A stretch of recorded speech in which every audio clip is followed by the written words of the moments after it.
நான் என் சின்ன வயசுல 2 சகோதரர்கள் வீட்ல ஆடு மாடு மேய்ச்சிக்கிட்டு இருந்தேன். அதுக்கு கூலியா அவங்க எனக்கு தினமும் குழம்பு சோறு போட்டுக்கிட்டு இருந்தாங்க. ஆடு மாடுகளை தினமும் நான் மேய்ச்சலுக்கு ஓட்டிட்டு போவேன். கிணத்துல இருந்து தண்ணி அரைச்சு ஊத்துவேன்.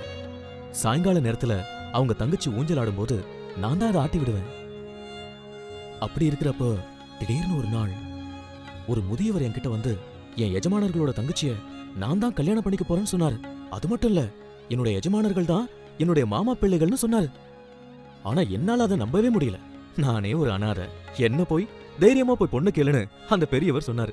அந்த பொண்ணு நீ தான் கல்யாணம் பண்ணிக்குவேன்னு சொன்னாரு. ஆனா நான் ரொம்ப பயந்து போயிட்டேன். அவர் பேச்சு கேட்டு நான் பொண்ணு கேட்க போனா அவங்க என்ன அடிச்சு விரட்டிடுவாங்க. அது மட்டும் இல்ல, அவங்க நிச்சயமா என்ன வேலையை விட்டு அனுப்பிடுவாங்க. எனக்கு என்ன செய்யறதுனே புரியல.